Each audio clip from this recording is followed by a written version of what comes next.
Entramos, boa noite para todo mundo que nos assiste aí. Eu sempre peço aquele retorno se meu som tá bom, se minha imagem tá boa, porque eu não tenho retorno disso aqui.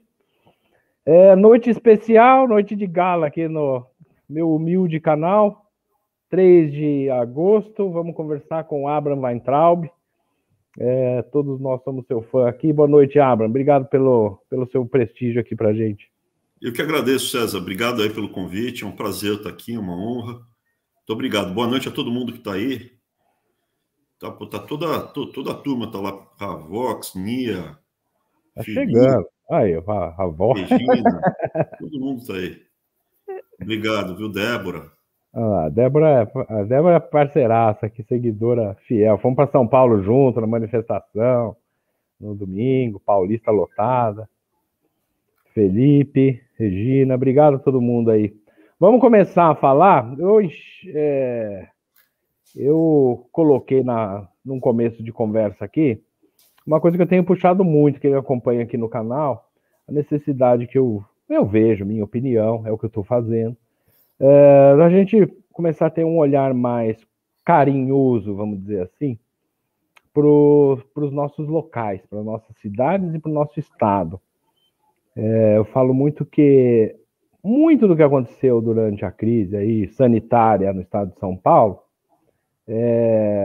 foi por iniciativa do governador, mas com aprovação da Assembleia Legislativa, dos deputados estaduais. Quando eu pergunto para as pessoas como é que você vota em deputado estadual, elas falam lá, pergunta para o marido, pergunta para a esposa, acha um papel na rua e vota. Então é um pouco disso aqui, a vontade, como eu estou em Campinas, no estado de São Paulo, começar a pauta falando um pouquinho do estado de São Paulo e ver a opinião do Abraham, que viveu muito aqui.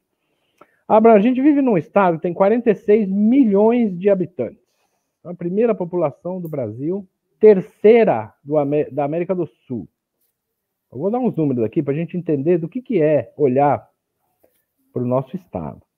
São Paulo, o estado de São Paulo tem a mesma população que a Espanha, o dobro da Austrália, o triplo da Holanda e 4 vezes mais população do que a Bélgica, do que a Suécia, do que a Áustria, do que Portugal. Sei porque a turma fica aí, porque vacinaram todo mundo na Suécia. Foi bom, 4 vezes menos pessoas do que o estado de São Paulo. Temos 10 regiões metropolitanas no estado. Na América Latina seria o terceiro maior país, se fosse um país, a 21ª, está em 21º lugar como na economia do mundo. Se fosse um país, seria a 21ª economia do mundo. Um PIB de 600 bilhões de dólares. Você me corrige se eu estiver errado. O PIB do Brasil, do estado de São Paulo é maior do que o da Suécia, do que o da Bélgica, do que o da Áustria, do que o da Noruega. É o dobro da Finlândia. E um orçamento público de 246 bilhões de reais, por volta aí de 50 bilhões de dólares. São números de país de primeiro mundo e a gente vota como se fosse, não sei, um vilarejo, é isso? Como que a gente faz com São Paulo? Qual o caminho de São Paulo, Abrão? Não, César, eu acho que o raciocínio está correto. O Brasil ele tem dimensões continentais e São Paulo é um país dentro desse continente. Quando você olha para o estado de São Paulo, você pode comparar em vários aspectos com um país grande, como a Colômbia, como a Argentina, em termos não só populacionais ou econômicos, em termos econômicos até mais forte do que muitos países da mesma população. A polícia do estado de São Paulo é maior do que o exército da Argentina. Aí, tá vendo? A força policial, são mais de 100 mil policiais, é maior que o exército. Então, assim, está correto em analisar o estado como se fosse um país.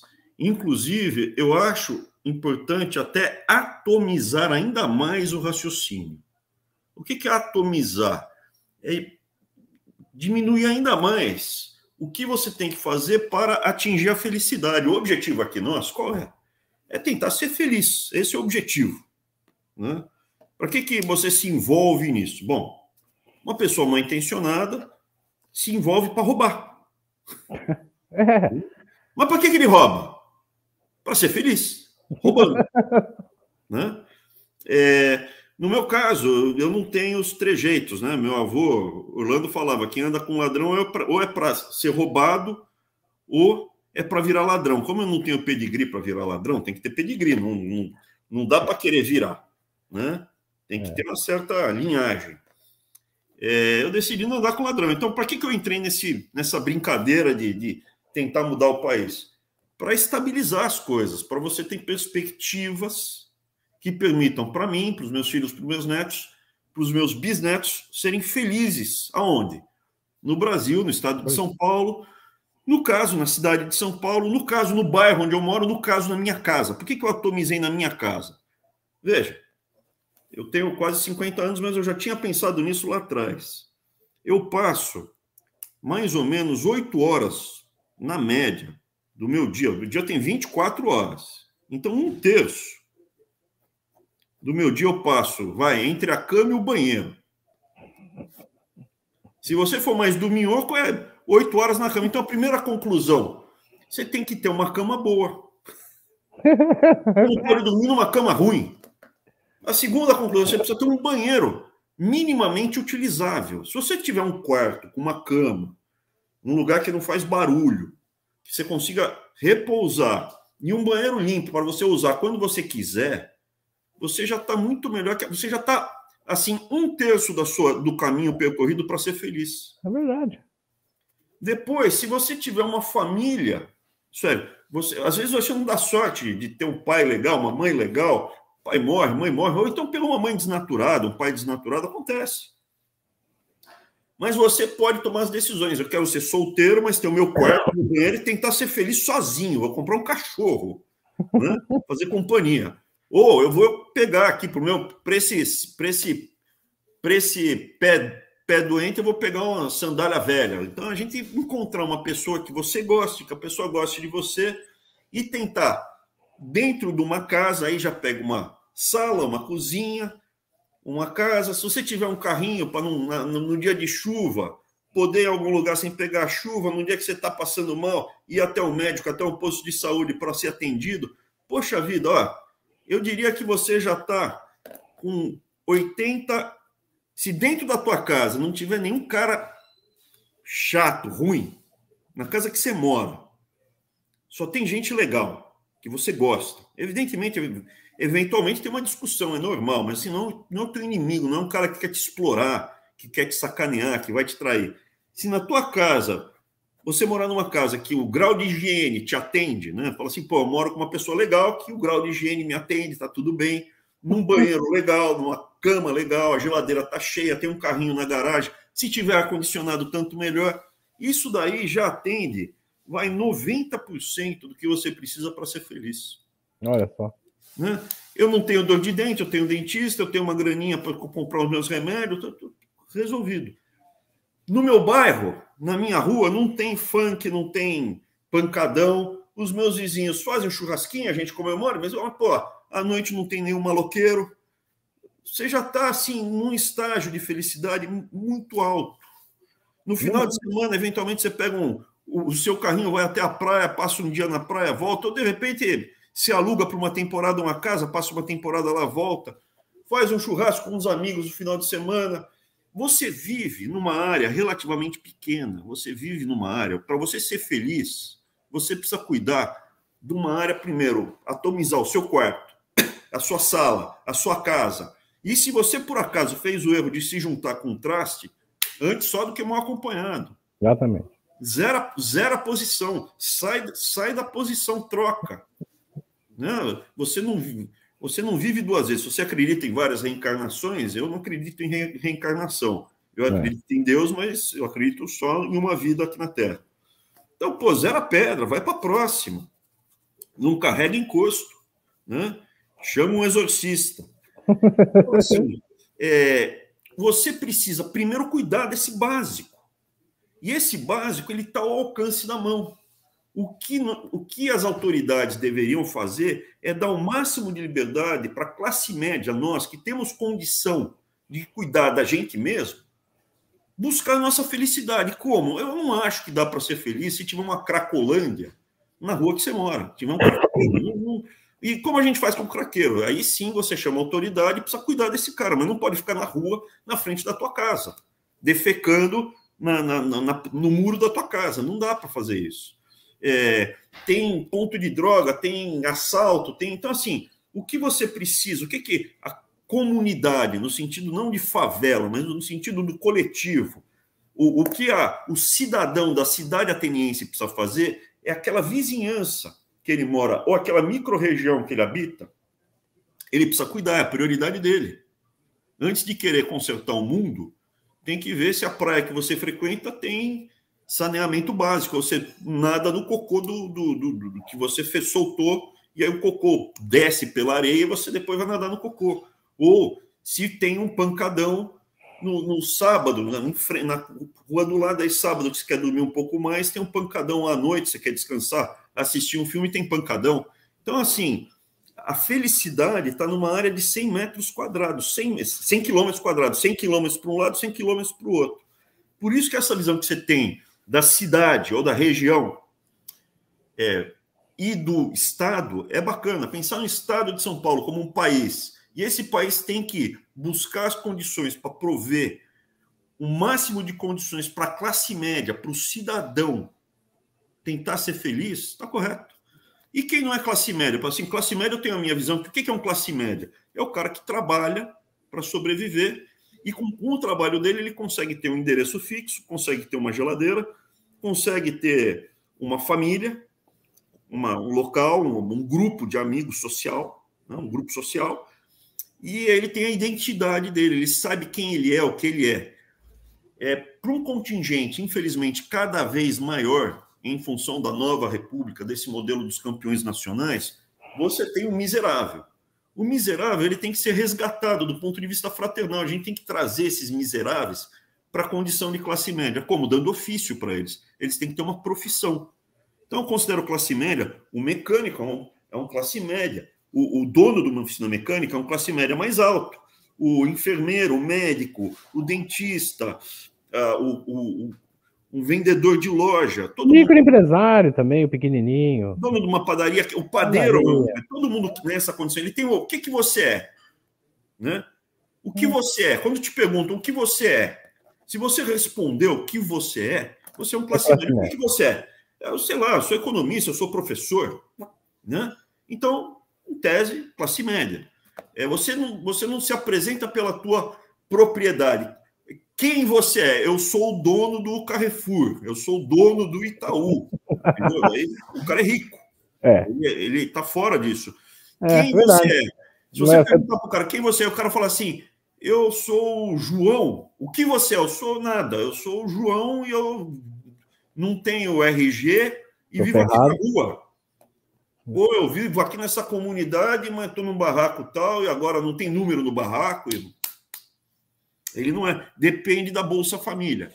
Então, assim, o que a gente precisa é estabelecer a perspectiva que não existe o salvador da pátria, não existe o salvador é o Jesus, é o Messias. A nossa salvação espiritual depende dele, mas se a gente não rebolar, não lutar, não brigar pelo nosso bem, ninguém vai. Quando eu estava como ministro, me perguntavam: o que você vai fazer pelos meus filhos? Nada. Pelo seu filho, não vou fazer nada. Não vou deixar.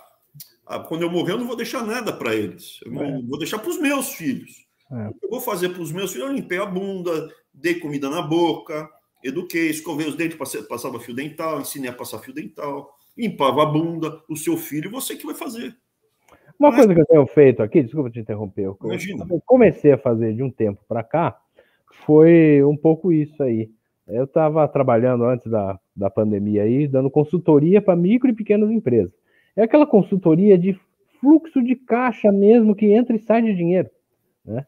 Montar planilha, né? Montar planilha. Montar planilha é um sisteminha bobinho ali de contas a pagar e receber para ver a perspectiva de fluxo de caixa para frente. E aí tirei a empresa aí que estava endividada, zeramos tudo, estava tudo indo maravilha, veio a pandemia.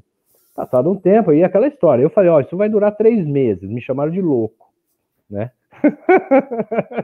Imagina, 15 dias isso aí acaba. Estamos vivendo isso até hoje. Pois é. Aí, passou um tempo, eu peguei alguns amigos meus, microempresários, trouxe junto, falei, ó, vocês topam pra gente fazer alguma coisa? Vou montar um portal, vou montar um canal e tudo, mas vamos nos aproximar da classe política de Campinas? Vamos. Peguei o telefone, liguei pro gabinete de um vereador. Fui lá, pesquisei os 33 de Campinas, gostei de 2, liguei para um, ligou de volta, mas fizemos uma conversa aqui, fui no gabinete, não fui oferecer, não fui pedir nada, né? Não fui pedir cargo, não fui pedir nada, não fui oferecer dinheiro, propina, nem nada. Fui lá e falar, ó, eu represento uma turma aqui, tá ferrada. Isso dá para fazer, como você falou, no bairro. O que tá ferrado no bairro, né? Ah, tá sem a placa de palha, tá tendo acidente, a praça tá suja, cheia de mato. Junta essa turma, pega o telefone e liga no gabinete do vereador. Eu sou a favor de uma coisa mais profunda. O que eu proponho é que as pessoas possam fechar os seus bairros. Porque daí fica claro que aquela vizinhança é responsável pelo bairro. Não fechar no sentido que você não possa entrar, mas ter uma cancela e ter um segurança em cada entrada principal, ou polícia, um posto policial, depende de como for no bairro, na região. Você junta uma região que passa pouco trânsito, evidentemente que não dá para fazer isso em área comercial, mas em regiões que tem pouco trânsito, você faz uma associação de moradores. À noite, fecha para valer mesmo, né? Porque no Ibirapuera, nos parques à noite, em cidades médias ou grandes, você não entra no parque, ele é todo gradeado. E a partir das 10 horas eles fecham e passam cadeado. Por quê? Não é espaço público? Ah, mas o espaço público não pode ser depredado. Ah, é a tua casa? Pode? Pois é. Se você souber que aquela região está fechada e a sua casa não vai ser assaltada, você não vai acordar de manhã cedo com um bando de marginais na tua sala, tomando café com você, né? Você vai dormir melhor. Aconteceu comigo, hein? Aconteceu comigo. Aconteceu com quase todo mundo que eu conheço. Não aconteceu comigo, mas aconteceu com quase todo mundo. A família da Dani, a Dani uma vez foi assaltada na casa, dentro da casa da mãe dela, da minha sogra, com metralhadora. E não era assim, meu Deus, morava, não, num apartamento em frente a uma comunidade. Eu falava para minha sogra, a senhora comprou um apartamento em frente a uma favela, pô, esse beco aqui, vai ter problema. Dá para ver que é gente errada ali. Porque você passa durante o dia, tem homem, a comunidade tem um boteco no canto, e os caras sempre lá em frente, senta 3 marginais e estão vendo o horário de todo mundo, como faz para assaltar o prédio. O prédio era isolado, assaltaram o prédio inteiro. Tô com o meu gato. O meu gato tá chegando aqui agora. Você tinha um cachorro, a cachorra, né? Morreu, captou. Eu tenho que ficar de olho porque ele se mete nas coisas. Um dia ele subiu aqui e derrubou minha câmera. Mas eu acho isso. Se você consegue fechar o bairro e garantir a segurança, a sua qualidade de vida sobe. No final de semana, sábado e domingo, você coloca uma cadeira na rua para ver seus filhos, sobrinho, andar de bicicleta, conversar com alguém, na calçada, na rua, como era antigamente. Exatamente. Você quer fazer churrasco, você faz um churrasco sem medo que entre um bando de bandido para assaltar durante o churrasco a sua casa. O seu carro parado na rua não vai ser assaltado, não vai ser roubado, não vai ser depredado ali na rua. Então, veja, o seu bairro já mudou, a sua casa melhorou, o seu quarto melhorou, mais da metade da sua vida durante a semana, porque se contar sábado e domingo, mais as horas que você passa dentro de casa, isso é 50% da sua vida já deu um salto de qualidade gigantesco. Aí nessa cidade, se você juntar 3, 4 condomínios fechados populares, porque é isso que é verdade, o rico já foi para esse modelo. O rico mora em condomínio fechado. Por que o classe média não pode morar num condomínio fechado?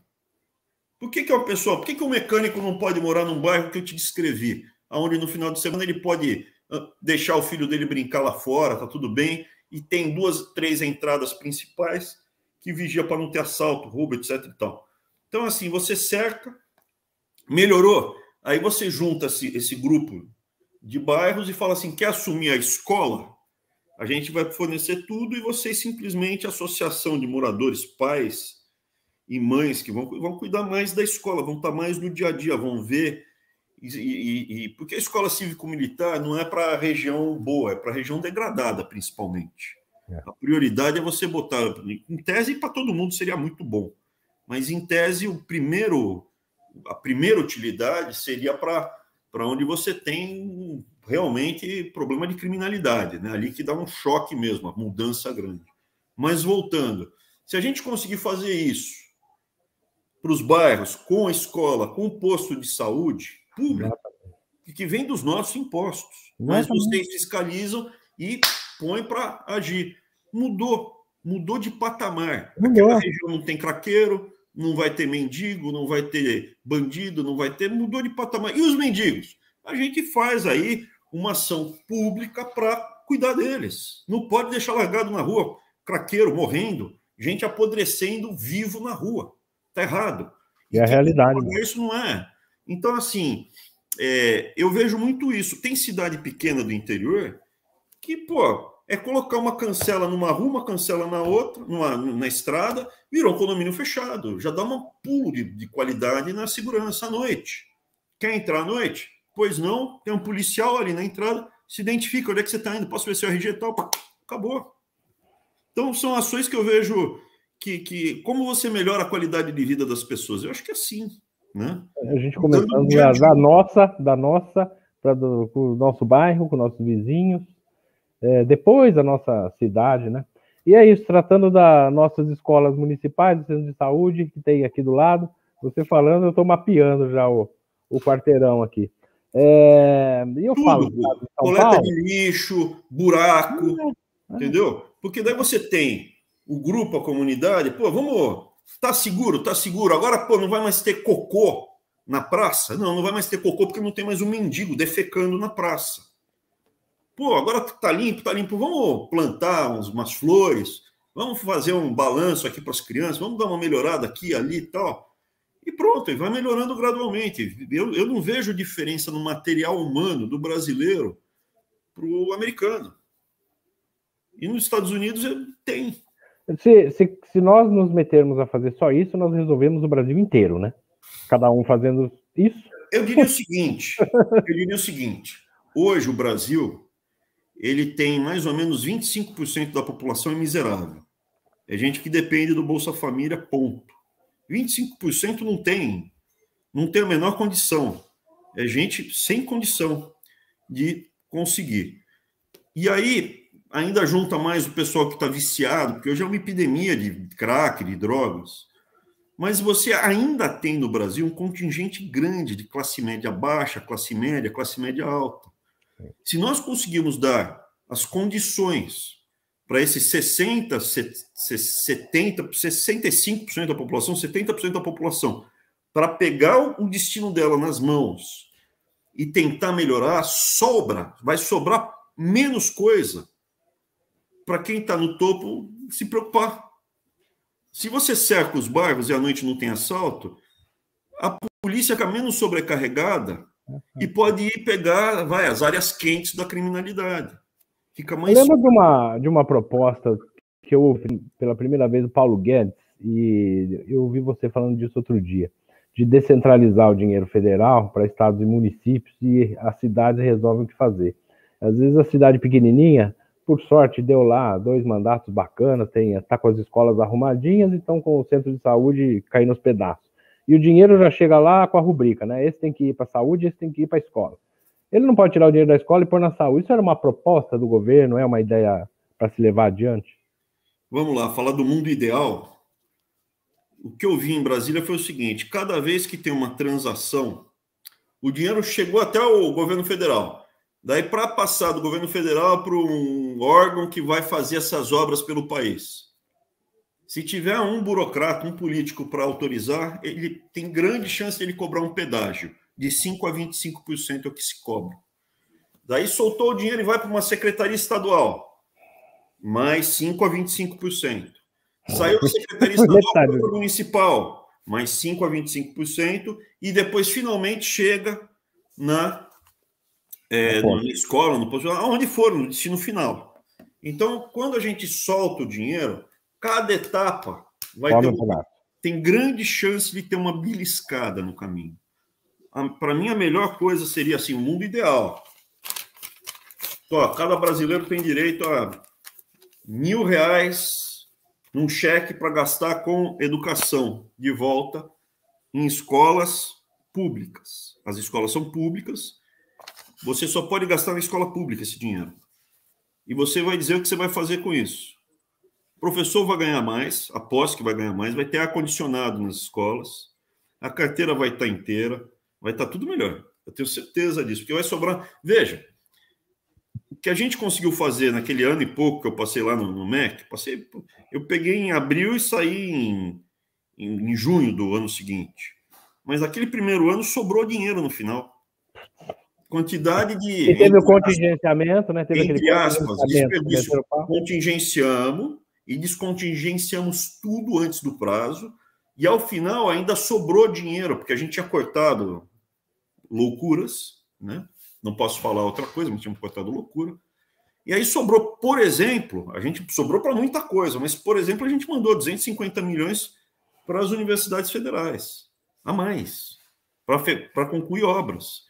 Então, assim, eu acho que se a gente fizer uma gestão direta, vai encontrar muitos excessos, né? Muitas ineficiências. E com isso tem espaço, eu acho que para melhorar bastante coisa.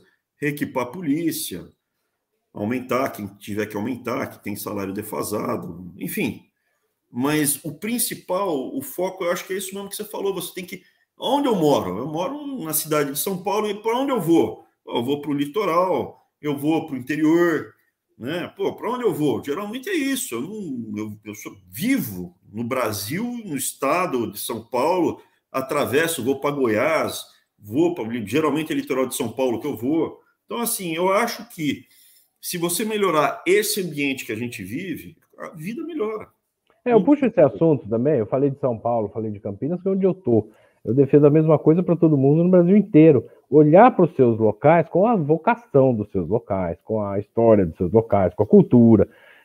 Não precisa todas as cidades quererem ser uma metrópole de 3 milhões de habitantes. Você tem um lugar que é a agricultura, você tem um lugar que é a pecuária, você tem um lugar que é o vinho, sei lá. Mas a gente olhar e falar, como que nós vamos fazer isso aqui para frente? Né? Vamos pegar esse negócio, vamos fazer para frente. O que nós fazemos aqui? Então, tem que avançar. Né? Eu acho que assim, por exemplo, você pega uma cidade, hoje eu estava conversando lá com o pessoal de Itapetininga, né? São 190 mil habitantes. É mais fácil. É uma cidade que você, né, divide em 4 áreas, 5 áreas, uma vai ficar mais carente, uma vai ficar mais difícil, mas você encaminhando por partes. Campinas, eu acho que tem que ser por bairros, porque Campinas é uma cidade grande, é uma São Paulinha, não tem muita diferença. Campinas cresceu bastante, virou uma região metropolitana com 20 cidades, são 3 milhões de habitantes. A população da cidade já não cresce muito porque aconteceu isso. Essa classe um pouco mais, a média, alta, já saiu de Campinas, está em Indaiatuba, Paulínia, está ao redor nos condomínios. Então, veja, um monte de cidades estão fazendo isso que eu estou falando, só que você faz isso para classe média alta, ou já o rico. Entendeu? Vinhedo é só condomínio, eu acho. Entendeu? Não é que é só condomínio, tem muito condomínio. Tem gente que está fora. Agora, como sobra pouca coisa fora, sobra menos, relativamente menos pessoas e áreas fora dos condomínios, o Estado, isso é, os nossos impostos têm que cuidar também de menos coisas. Então, melhora a qualidade para todo mundo. Exatamente. Eu acho que seria um caminho. E tudo voluntário. Quem quiser faz, quem não quiser deixa como está. O voluntário é o mais fácil que tem, porque voluntário, assim, vocês se organizam, vocês fazem, resolveu, tá tudo bem, maravilha. Tira. Faz uma blitz, resolve e toca o pau, né? Vai mantendo. Porque o que acontece? O que você tem que fazer? Tem que fazer gestão, que é reduzir desperdício, loucura para sobrar dinheiro. Eu acho que dá para sobrar dinheiro, tem muita coisa errada. Há 30 anos é o mesmo grupo político que está comandando a estrutura. Aí você dá um choque de gestão, sobra dinheiro, faz ações de gestão que precisa, equipamento, né? E enquanto isso, dá liberdade para as pessoas seguirem a sua vida. Isso já dá um alívio gigantesco para a gestão, para cuidar das coisas. Imagina, um governador, um presidente lá do alto da cadeira dele vai cuidar do que está acontecendo na escola tal. Ele até pode conseguir por controles, né? Mas que eu saiba. Mas estar na frente da realidade é outra coisa. Não existe esse controle. O que você precisa fazer, por exemplo, no MEC? A gente estava instituindo, a gente queria chegar, toda criança no Brasil fazer 2 exames por ano. Por quê? Se o João, eu tenho o nome do cara, o João está indo mal, ele precisa ser resgatado. A professora e a escola precisam dar um reforço para ele. Não, mas o problema não é o João, é a classe inteira do João está indo mal. Então, o problema não é o João, é a professora do João. Então, a professora precisa ser resgatada. Ela precisa passar por treinamento ou buscar outra profissão. Se a escola inteira que precisa ser resgatada, o problema é o diretor e provavelmente alguns professores dessa escola. Então, assim, você primeiro precisa ter as métricas de exames para ter as estatísticas, colocar nas planilhas e ir atrás. A gente não tem isso no Brasil hoje. Não tem. Não tem isso no Estado. Isso precisa ser feito. Agora, evidentemente, o olho do dono engorda o gado.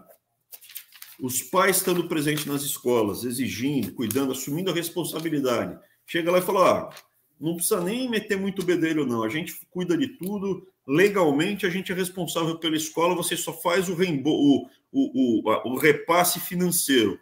Nós, com os professores aqui, a gente vai se acertar. Mas aqui é meio caminho andado para a gente ter escolas de primeiríssimo nível públicas. Você me lembrou de um caso aqui que eu fiquei sabendo em Campinas, bem próximo de mim, que acho que foi uma empresa, se eu não me engano, foi uma empresa que teve que fazer uns acertos aí com o governo, de dívida, essas coisas todas, né? Não sei como é que funciona isso. Eu sei que deu um monte de ar-condicionado para o governo. O governo foi lá e deu ar-condicionado para o centro de saúde. E foi lá e entregou o ar-condicionado. E a gestora falou, tá, mas quem que vai instalar? Ela falou, nós estamos dando o ar-condicionado, você ainda quer que instale? Tinha que fazer licitação. Final das contas, a gestora vai com as amigas, pelo amor de Deus, me ajuda aí, vamos arrumar um pedreiro, vamos arrumar alguma coisa, e tem que se virar ali na ponta, né, para você ver a que ponto chega o negócio. Então, veja, a visão que você é o senhor do seu destino está nas pessoas que vão nos protestos. Quem vai aos protestos, às manifestações, aos protestos, são pessoas que entendem que o destino está em suas mãos. E está faltando o quê? Está faltando condições de passar mais, de ter mais destino nas suas mãos.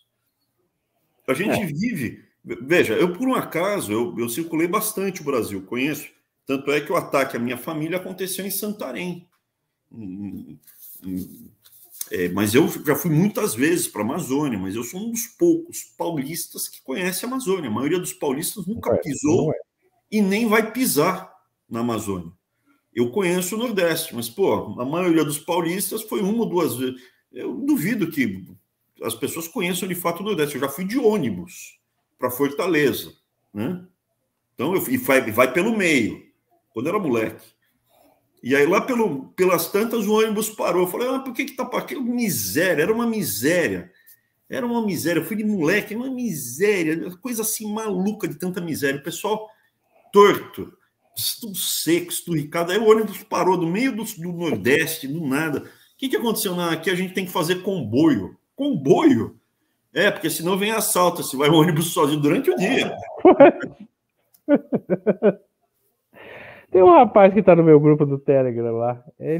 O Juscelino, ou no Twitter, não sei. Ele viaja de Fortaleza para São Paulo. Mas pra quê? Pra passear. Pô, são 3 mil quilômetros. É muito bonito. É lindo. É só delícia, é lindo. Você tem trechos lá que você fala, isso aqui é coisa de cinema de tão bonito. O tamanho desse país e a riqueza desse país, nós não temos condição de abarcar dentro da nossa cabeça. Essa é a minha convicção. De entender o que é o tamanho, riqueza, 8 milhões de quilômetros. Eu sei porque um amigo meu da Inglaterra veio de Londres para cá. Falou, a gente entrou em solo brasileiro, ainda tinha 3 horas de viagem. Né? Para ele, 3 horas de viagem, ele atravessa a Europa inteira e vai parar do outro lado. A Europa seria o que é o Brasil, e cada país é um estado. Né? É basicamente isso. Sergipe, Bélgica, né? Eu quero puxar um outro assunto contigo aqui, que você fala bastante, aliás, um outro antes. Ontem eu te ouvi falando uma coisa, isso tem batido um pouco em outros termos aqui no canal. Eu te assisti lá na Jovem Pan, eu falo pode assistir na Jovem Pan de Bauru, tem uma live com o Abraham, acho que foi ontem de manhã, dia 2 de manhã, né? Você uma hora fala do final da nova república. E a gente está passando nessa fase de voto auditável, STF contra o governo federal, deputado preso, a Constituição a gente não sabe mais o que está valendo, o que não está. Você usou esse termo final da nova república, e eu estava com essa imagem na cabeça de, será que mesmo que tudo der certo, temos voto auditável, o presidente Bolsonaro vai lá ter eleição, reelegeu, vamos fazer governador, tudo resolvido. Nós vamos precisar de outra Constituição ainda assim? Eu não me sinto representado pela Constituição brasileira. A Constituição seria o quê? Um arcabouço de leis, regras básicas, mínimas, que representem os valores das pessoas daquela região. Isso é a Constituição. Então, nós aqui vamos nos reunir. Quais são os nossos valores? Bom, não pode entrar à noite na casa de ninguém, beleza. Não pode prender sem um rito processual mínimo, né? A pessoa, quando for ser investigada, ela tem que ter acesso aos autos. Então, assim, quais são as regras mínimas? Se o cara entrar na sua casa à noite, você pode se defender. Defender você e a sua família, que não vai ter problema nenhum. Não precisa nem... É só tirar uma foto e colocar na internet. Não precisa fazer mais nada. Você pode falar o que for, quem se sentir ofendido pode processar. Então, assim, eu acho que a Constituição brasileira, ela não representa os valores, ela não é modelo de nada para quase toda a classe média. E por que se esgota assim? A gente não consegue levar uma Constituição 50 anos, meio século não dura uma Constituição. A Constituição durou. Que ela é feita para durar pouco? A gente teve uma Constituição que durou 50 anos, mais de 50 anos. Qual foi? Não lembro de cabeça. A do Império. A do Império. Agora, a República... O Império. A República, ela foi feita... Ela não foi feita com a vontade popular. A República foi um golpe. Uma meia dúzia de militares com oligarcas. Eu tenho lá no meu canal do YouTube as aulinhas que eu falo e conto um pouco disso, né? Assistam, é fantástico. Ele fala em meia hora, ele dá uma aula que parece que durou 3. A República, ela foi um golpe de meia dúzia de milicos positivistas, que estavam, alguns até bem intencionados. O Deodoro não era bem intencionado, na minha opinião. Era um pilantrão. E os oligarcas, que queriam poder para se locupletar. Muitos escravocratas queriam ser indenizados. O imperador, a família real, falou, não vamos indenizar. Eles falaram, então vamos fazer a República. Então, resumidamente, ela começa como? O Rui Barbosa escreve a primeira Constituição da cabeça dele. Mas ele era brilhante. Mas era pilantra também, né? Eu também falo do Rui Barbosa. Também tem uns 3, 4 causos muito mal contados dele. Então, assim... Foi muito autocrata a primeira República, a República Velha. Óbvio que não ia dar certo. Ela não representava os interesses das pessoas daquela nação. Representava o interesse de meia dúzia de pessoas. Óbvio que não vai dar certo e não vai durar. Aí depois vem Getúlio. Getúlio nem precisou de Constituição. Não tem mais. Acabou. Não vamos fazer. A Constituição sou eu. Não precisa. Daí o que aconteceu? Teve a Revolução de 32, e aí precisa de Constituição. Beleza, São Paulo perdeu, mas ele fez a Constituição. Essa história que te contam na escola. São Paulo perdeu a Revolução, mas Getúlio cedeu e fez a Constituição até em 37, 38, quando ele 37 ele mandou as favas. Tinha eleição prevista, ele falou não precisa mais, mas a Constituição manda. Põe aqui, ó, no picador de papel automático aqui, ó. Nem tinha picador de papel, né? Pô, esquece. Então, assim, o Getúlio Vargas não teve Constituição. Depois teve uma Constituição feita naquele país conflagrado, completamente maluco. Depois a dos militares. A dos militares foi para o regime militar. Terminou o regime militar, fizeram outra Constituição, que foi para o marxismo cultural que foi implementado. Então, as constituições que aconteceram na República, elas foram muito para atender um projeto de poder específico por um tempo. Elas não têm essa característica, que é, quais são os valores desse país? No país vai ter, nós acreditamos que fomos feitos à imagem e semelhança do Criador? Todos somos iguais? Acabou, é muito simples, é uma linha. Não precisa inventar mais. Somos iguais, vírgula, porém, vírgula. Alguns são mais iguais do que outros, então vamos chamar de Sua Excelência, as minorias vão ter direitos, mas que minoria, cara? Todo mundo tem um pouquinho de mistura de tudo, quase todo mundo tem mistura de tudo. E é questão de 2, 3 gerações para misturar. Você pega japonês, hoje japonês não é difícil encontrar japonês 100%, é tudo misturado já. Então, assim, o que vai estar lá? Uma linha, todo mundo é igual, é proibido ter tratamento diferente. E todo mundo, o único tratamento nominativo que a gente vai diferente para outro é senhor, se você quiser. Então, como aqui nos Estados Unidos é Mr. President, senhor presidente, acabou. Não é magnânimo, alteza magnífica, suprassumo do universo. Mr. President, acabou. Senhor juiz, senhora juíza, senhora acabou, senhor Abraão, acabou sem firula, sem firula. Então vamos colocar isso na Constituição, é um valor que todo mundo acredita, pronto. E cria a regra, a Constituição só pode ter 5 páginas. Ah, não, é muito pouco, então 6. Ou menos, vamos fazer que nem a americana, 2 páginas. Uma página grande, cobrando uma folha. Aí se você fizer isso, dura.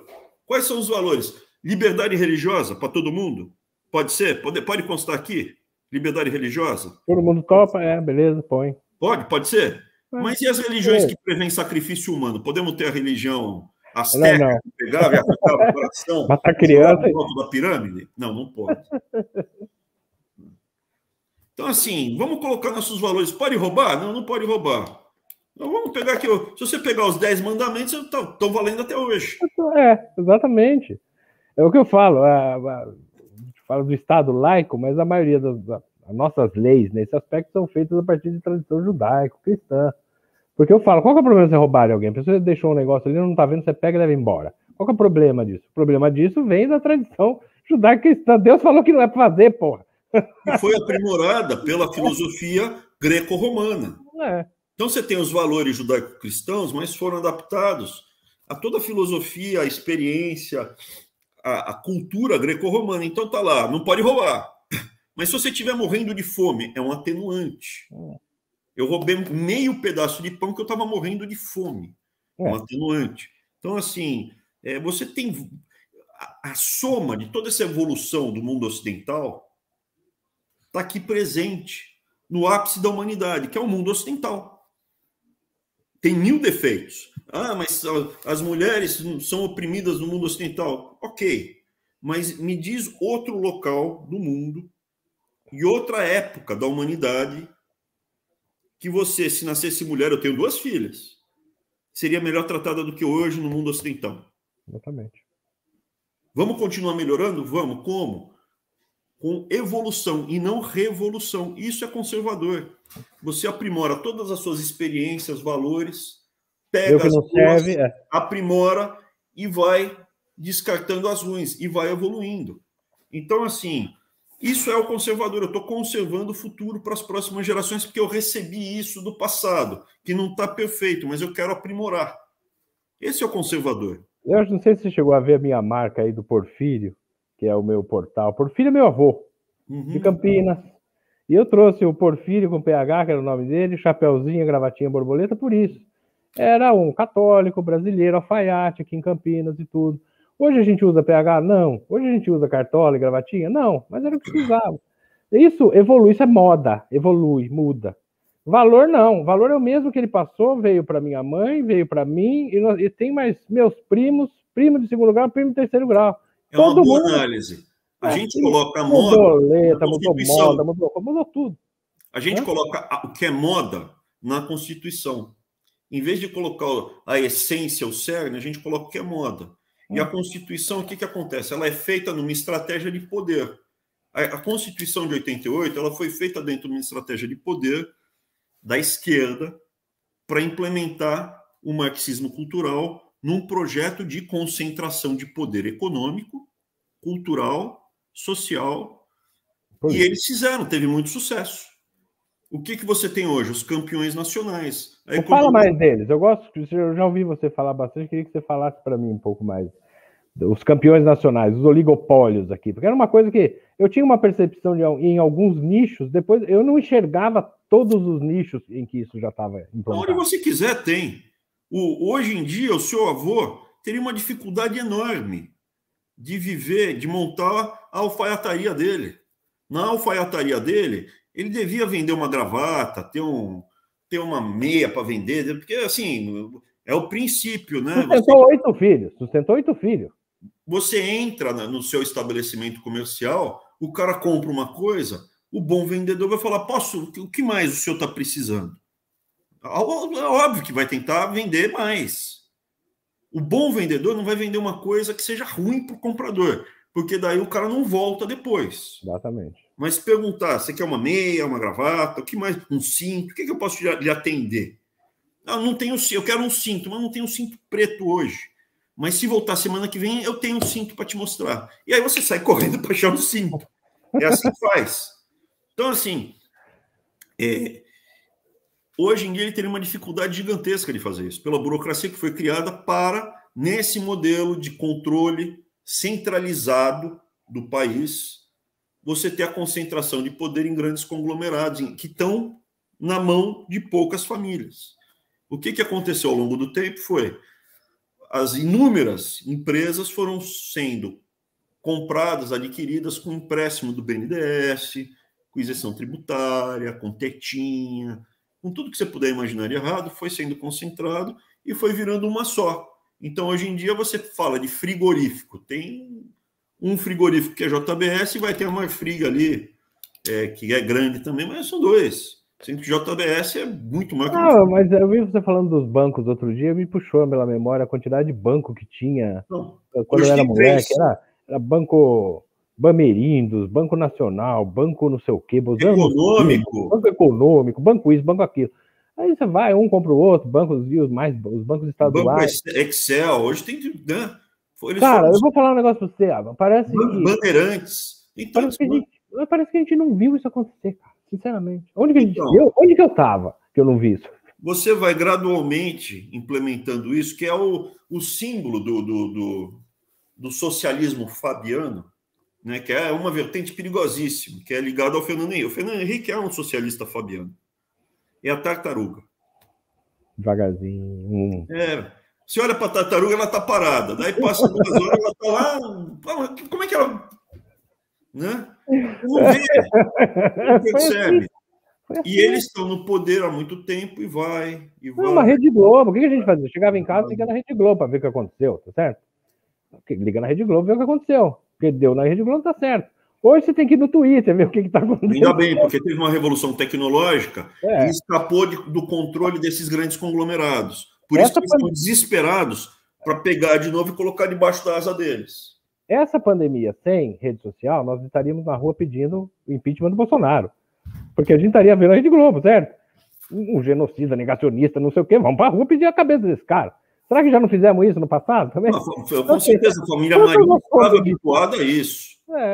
O que se fala é que para virar ministro do STF, precisava ir lá almoçar com eles, para conversar, para ver se... Né? Olhinho papo. Então, assim, se você pegar desde a área de comunicação, isso é, noticiário, tá, na mão da Rede Globo tinha lá 70% do fluxo da informação, da geração da informação.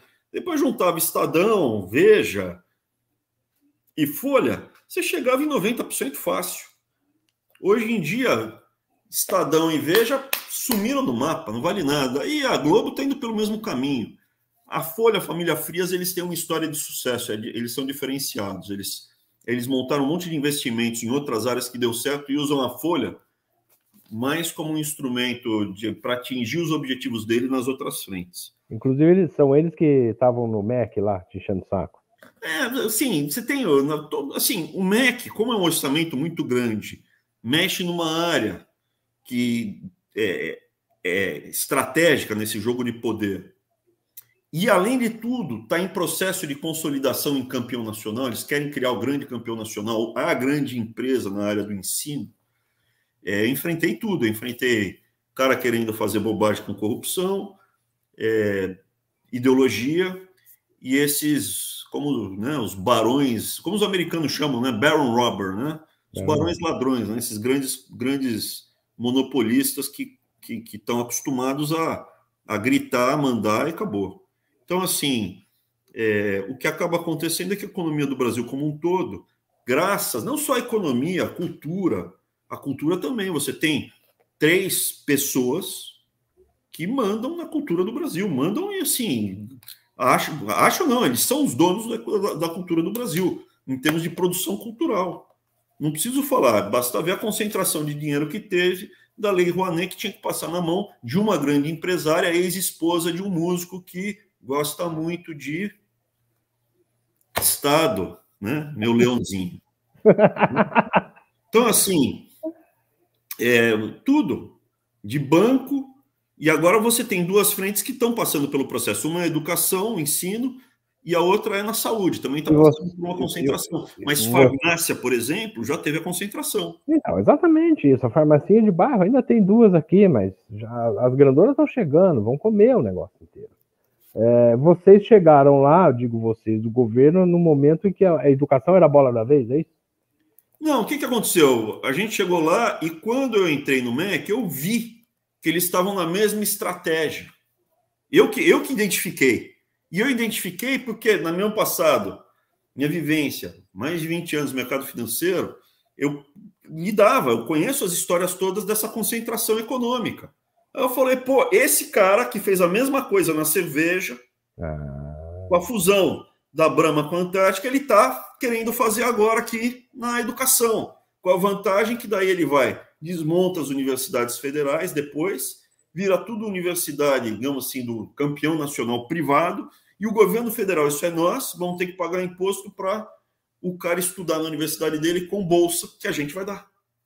Hoje saiu uma notícia aqui. O risco dele vira risco do governo federal. Ele assume o que é um fluxo de caixa que vem do governo federal. É perfeito. É perfeita a estratégia. Só que apareceu o Abrão lá e começou a falar: aqui! Aí apareceu a bancada de parlamentares dele, que ele bancou. Ele chegou e falou: você vai estudar em tal lugar, está aqui o cheque. Se você trabalhar para a equipe dele, ele é generoso, esse mega empresário.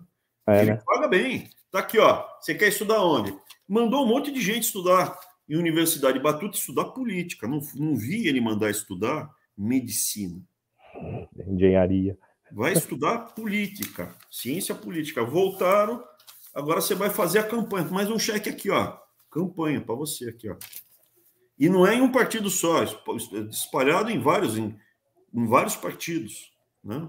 Então, mas todo esse movimento vai acontecendo e para nós vai chegando de 2 em 2 anos, é um candidato, ó, que bacaninha, que bonitinho, vai lá, vota. Mas tem a arquitetura, né? Quem tem mais idade agora, né? Aparece o Abrãozinho aqui, o Little Abe aparece aqui e fala: aqui, gente, quem tem mais... Vocês lembram como é que era? Aqui como é que tá agora. A tartaruga saiu daqui, foi lá, já tá lá na garagem. Louco! Pois é. Porque essa turma, ela não quer fazer a União das Repúblicas Socialistas Soviéticas. É um outro desenho, outra estratégia de poder. É marxismo cultural junto com monopólio e oligopólio. Por isso que você abre o jornal e você vê a Neca Setúbal, que parece discurso do PSOL. Eu vi.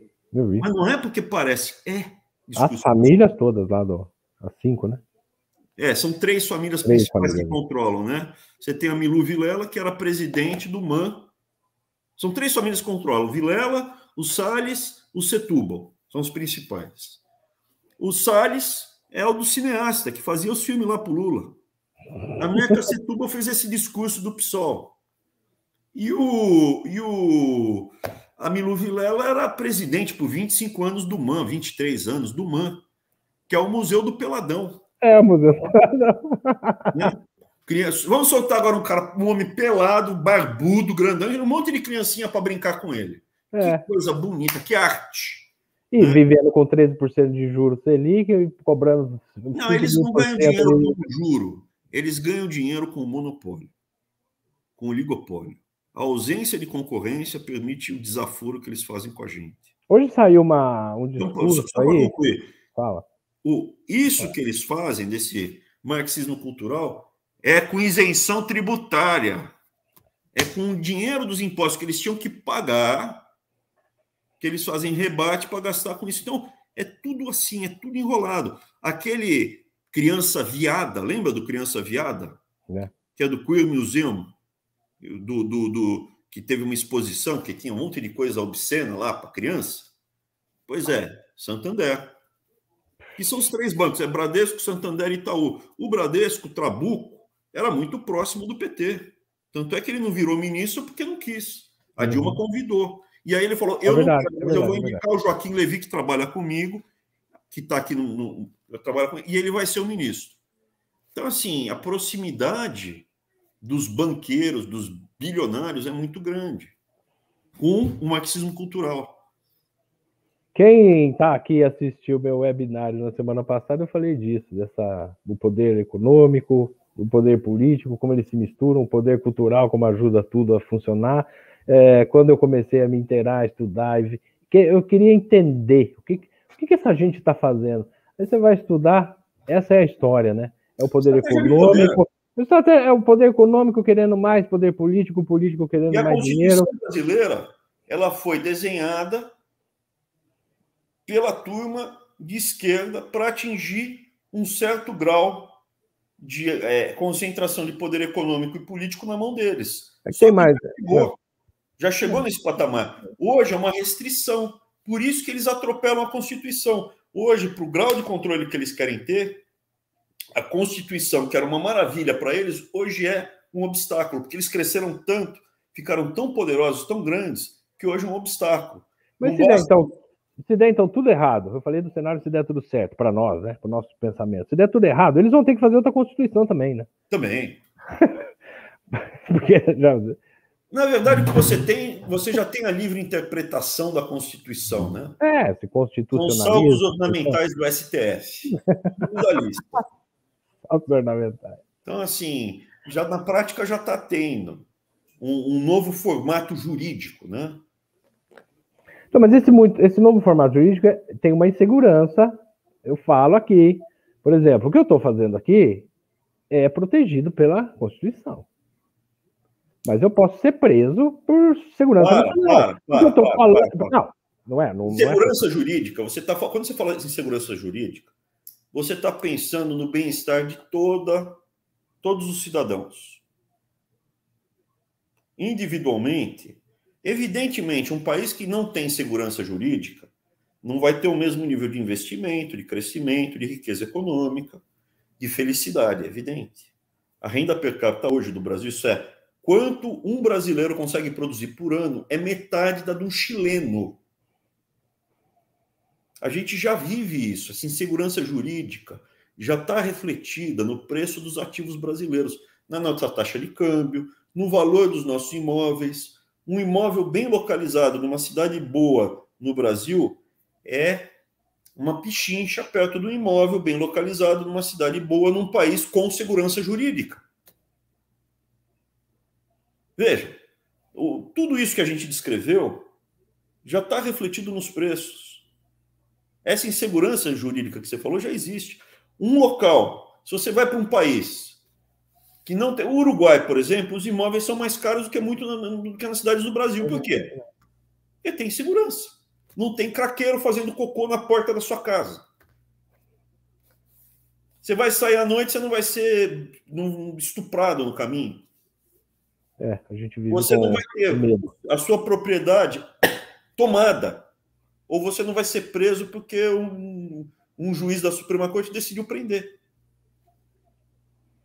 Vamos dar um oi para quem... Tem bastante gente aqui, hein? Meire Schuller. O ABN, AMRO. O que deu o ABN? Eu nem lembro. O ABN tinha comprado o Banco Real. Tinha o Banco Real também. Banco Real, ABN. Aí virou o ABN. O HSBC. HSBC. Maria, não tem mais nada disso. Eu fiz um projetaço, a gente pegou uma grana numa linha de projeto sustentável do ABN, 2003, 2006. Conheci o pessoal ali, bacana. Nilson Ferraz, Rogéria Soares, teve gente... Mas isso vale para tudo. Cerveja tinha Serpa. Lembra da Serpa? Não tem mais. Agora começou uma onda aí das cervejas artesanais. Por que tem cerveja artesanal? Porque a cerveja industrial é tão cara, porque o monopólio como é que ele lucra mais? Ele reduz a oferta, então o preço sobe. E ele consegue capturar o excedente do consumidor. Isso é microeconomia. Tem também lá no YouTube, eu explico exatamente como é o processo. Ele reduz a oferta, o preço sobe. Como o preço fica muito alto, ele viabiliza por R$1 ou R$2 você tomar uma cerveja artesanal. Vou tomar uma latinha de uma cerveja vagabunda por R$4, ou vou levar uma cerveja artesanal muito melhor por R$6? Ou por... Geralmente, esse pulo de preço não acontece numa cerveja industrial para uma cerveja artesanal. Isso aqui começou a aumentar bastante aqui. Esse é outro assunto que eu ia puxar aqui, quando a gente estava falando dos campeões. Hoje o Fábio Faria estava falando fez um discurso aí, pedindo aí encarecidamente ao Congresso levar à frente a privatização dos Correios, que aí já não é nem oligopólio, é um monopólio de carta. Eu estava com uma loja virtual também um tempo atrás aqui, ia no Correio, então é uma filinha de gente com a caixinha. Ninguém vai mandar carta. Só que você entra ali, é uma estrutura feita para mandar carta, não para mandar a caixa. Nem a balança. Você leva uma caixinha, se a balança é menor que a caixinha, você leva uma caixa maior e acima de 1 metro você não pode mandar pelo correio. E, gente, nós estamos na era do e-commerce. Todo mundo manda caixinha porque está tentando vender coisa para sobreviver. O correio, o que você acha do correio? Tem que privatizar? Como que é? Tem um modelo disso? Você participou disso? Não participei da privatização dos Correios. Eu estava envolvido com outras coisas, eu acompanhava ano passando. O Arthur foi conselheiro numa época lá para ajudar, mas privatizar não tem muito que... Não é tão complexo. Na hora de você privatizar, você pode estipular todas as regras. Exatamente, você faz a regulamentação, não quer dizer... Acabou. E eu hoje estou caminhando para uma solução que não é nem privatizar, é simplesmente passar o controle acionário para as pessoas mesmo. Que pessoas? O brasileiro, não é nosso? Vem distribuir aqui, vem pegar. Acabou. Tira da mão do político. Você acha o quê? Não. O político, tem muito general que eu respeito e gosto, mas o que tem de general que gosta de uma estatal para colocar filho, para colocar cunhado, ele gosta do cargo. E o político gosta da teta. Entendeu? Se você deixar estatal... Eu não sou a favor de acabar com as estatais porque é mais eficiente. Eu posso entrar nessa discussão toda. É para não ser roubado. O que você deixar em cima da mesa, tem muito ladrão. A gente não prende ladrão, o ladrão fica solto. Vocês são pessoas que nos empolgaram, falo de você, do teu irmão, as pessoas que a gente veio conhecer depois da eleição do presidente Bolsonaro, até o próprio presidente Bolsonaro, eu não conhecia como deputado. Vocês nos encantaram porque vocês eram pessoas que não precisavam estar ali. Vocês têm a vida de vocês. E tem muita gente é uma discussão. Por que não vai gente boa para lá? Né? Sim, porque tem estômago, tem saco, tem preparo psicológico, vai ter família, vai estar exposto na mídia, vai poder ir para a praia, não vai poder comer o milho verde lá na praia. Eu posso. Assim, a população... Você frequenta normalmente, dificilmente aconteceu uma ou outra vez de passar alguém de longe e dar um grito. Daí você escuta, na metade, assim, aconteceu 2, 3 vezes, mas na metade das vezes o cara depois fazia a joia, valeu, é isso aí, continua. Nem estava xingando. 2 vezes me xingaram de longe. De longe. O que aconteceu em Santarém nos outros episódios é o quê? Foi articulado, foi um atentado. Helen Joplin, junto com as ONGs dela, pensou num atentado contra a minha família. Eu não sabia disso. Eu não no YouTube. Está no YouTube. Isso você tem atentados. Um atentado, foi lá, foi com o promotor para me prender, se eu reagisse e tal, tudo montado, articulado. A população local que me protegeu teve as casas pichadas, depois tiveram as casas pichadas. Então, assim... A gente está lidando com máfia, com bandido, com criminoso. Então, mas enquanto as pessoas que não tiverem cultivando as pessoas que cultivam esses valores da gente não entrarem lá, vai continuar do jeito que está. Então eu faço um chamado, não é que eu acho que todo mundo tem obrigação de fazer o que eu estou fazendo, ninguém tem obrigação de ser candidato a vereador na sua cidade. Estou dizendo assim, venham, vamos participar, dediquem um pouquinho do seu tempo, assim. O brasileiro, acorda 4 horas da manhã, pega 2 horas e meia de ônibus, trabalha, chega às 8h30 da noite em casa, aí a gente quer que veja 2 horas de Terça Livre, 2 horas de Pingo no Zi, 2 horas de César, 2 horas de Ava. Não dá, né? Mas assim, quem puder fazer um pouquinho, já vai fazer muito. Eu acho que se a pessoa cuidar do quarto, da casa, da família, e não for um peso, já está jóia. Se além de cuidar da casa, cuidar da rua e conseguir articular um bairro livre, excelente. Se aquele bairro virar uma região com escola na mão, tá excepcional. Tem, assim, o esforço, veja, eu e o Arthur, a gente entrou nessa briga. Vou fazer aqui um exercício de não falsa modéstia, porque a gente tem mais condições também de brigar do que a maioria das pessoas, tanto é que eu não fui preso. Eu não fui preso porque a gente sentou, discutiu estratégia, o que estava acontecendo com o advogado, sob pressão, montou plano de ação e deixou o pessoal chupando o dedo. Agora, o que aconteceu? Isso foi em junho. Em outubro, o Oswaldo Eustáquio foi preso, o Daniel foi preso. Muitas pessoas foram presas. Não foi só o Daniel e o Oswaldo Eustáquio. Mais gente foi presa. Teve os dois então, aqui em São Paulo. Eu não falo para todo mundo entrar nessa briga na linha de frente, mesmo porque o sistema está todo viciado. Você vai chegar lá, eu vou ser deputado. Se você entrar lá de peito aberto, numa boa, eles vão te escantear. O sistema foi feito, as regras foram feitas e desenhadas para entregar o resultado que está sendo entregue. Você chega lá e vê o parlamentar bem votado, um deputado bem votado, bem intencionado, não quer fazer sacanagem, eles encostam. Não consegue relatoria, não consegue, fica lá ignorado lá no canto. Deixa aí, consegue se reeleger mais uma vez, depois não se consegue mais, volta para casa, cansa. É vereador, deputado estadual. Eu acho que se você cuidar e se mobilizar e virar militante, já vai ser show de bola. Sim, exatamente. Eu comecei a fazer isso, já começaram, candidato a quê? Eu falei, não sou candidato a nada. Eu quero ficar aqui, eu tenho o eleito. Tenho eleito, tenho assessor. Sim, mas não é o que eu quero. Primeiro, eu não tenho experiência em gestão pública. Tenho que me preparar, eu não tenho preparo para isso. Hoje. Você tem. Aqui tem o terceiro, quarto andar aqui embaixo, que é onde eu estou falando com você, as pessoas me vendo, faço um webinar, explico algumas coisinhas. Eu aprendo aqui, ó, entra nos 2 ouvidos, já sai pela boca ensinando. Não temos tempo. Eu não vou estudar 20 anos, não temos 20 anos. E você sabe o que o meu cabeleireiro faz? O cabeleireiro, ele põe o cliente ali, pega o celular dele, ele põe na frente do cliente e liga o Pingo nos Is da noite anterior e não fala nada. Daqui a pouco o cara tá ouvindo ali e começa, pô, é mesmo, isso aí que ele tá falando. Falei, ô Luciano, você tá fazendo política. É isso. Põe o celular na frente ali, nem fala. É que eu não consegui ontem assistir e tal. Não tem problema deixar aqui? Não tem não. Ontem eu cortei meu cabelo. Daqui a pouco o cara tá ouvindo, Ontem eu cortei meu cabelo, por acaso. E a barba também estava muito grande. Você que corta. Oi? Você já estava quase do Pedro II. Eu vou deixar crescer aqui, precisava dar uma ajeitada. Eu vou deixar crescer o barbão, mas ele não pode crescer assim, totalmente desgrenhado. Eu vou dar uma ajeitada aqui, já está grande aqui, ó, mas eu dei uma boa parada aqui, ó. Ontem já estava aqui, eu falei, tá deixando mesmo, eu vi você falar. A barba e o cabelo. Mas sabe onde é que eu cortei? Você mesmo que corta, né? No box do banheiro. Vou lá, depois eu limpo tudo. Mas ministro é Vossa Excelência, não tem 30 mil reais aí para dar para um cabeleireiro, não? Eu corto meu cabelo há tanto tempo.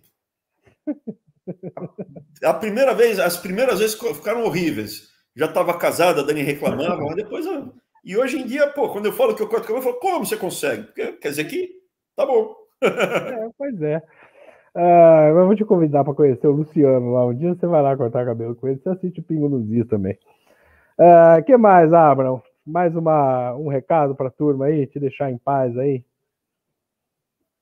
Estou à disposição, gente. Assim, que seja a primeira de muitas, César, que a gente converse mais vezes. Tomara que o pessoal tenha gostado. O objetivo, eu acho que é esse, é colocar as pessoas para pensarem como elas conseguem libertar. Estou colocando algumas coisas do chat aí, você vai olhando também. A Aninha agora perguntou aqui da pedofilia. Então, assim, o que eu acho que tem que fazer? Mobilizar o grupo de pessoas. E, evidentemente, você não vai mobilizar 100% das pessoas. Na vizinhança, se você conseguir uns 30% de pessoas que topem fazer, se empenhar, você muda o bairro todo. Vai ter uns 3, 4 crica maluco, e aí você muda o bairro todo. Você neutraliza esses 2, 3 crica e muda o bairro. E quando aparecer um drogado, alguém em ponto de droga, alguém aí chama a polícia. Então, simplifica muito o trato. Eu acredito que a gente precisa libertar os bairros, as cidades, o Estado, e com isso diminui a pressão. Porque se você depender lá de cima de Brasília, nunca vai acontecer. É uma pergunta. Por que é tão caro mandar qualquer coisa para o exterior? É caro mandar para o Tudo é caro no Brasil. Mandar tudo é caro. No Brasil, tudo é caro. Tudo é caro. Mas você sabe que eu fiz uma conta interessante com um amigo meu que mora na Inglaterra. Ele é um atendente de Leroy Merlin, vá? É isso. Tem uma casa, um carro, é a classe média que você falou. Ele é um atendente de Leroy Merlin. E a gente estava fazendo uma conta ali de qual a porcentagem do salário anual dele para comprar um carro. 15% do salário anual dele ele compra um carro, ou ele troca o carro dele. No meu caso era 82%, quer dizer, eu tinha que guardar 82% do dinheiro por mês para depois de um ano trocar o carro. Para eles é 15%. Quanto paga de imposto no carro nos Estados Unidos? Pois é. 6%. No Brasil é um comércio. Metade, é o dobro. 40, é o dobro, né? É o dobro. Você compra um carro do outro governo. Não é que dá outro governo, você dá para que volte para a sociedade. Veja, a gente nunca vai ter um Estado tão pequeno quanto outros países. Por quê? Porque a nossa cultura, a gente não está preparado para não ter saúde pública. Eu não uso saúde pública, tudo bem. Quando o motoqueiro for entregar pizza à noite na tua casa, sofrer um acidente, bater a cabeça, você vai o quê? Deixar ele morrer na sarjeta que nem um cachorro? Não, você vai chamar o SAMU, que vai levar para o hospital público.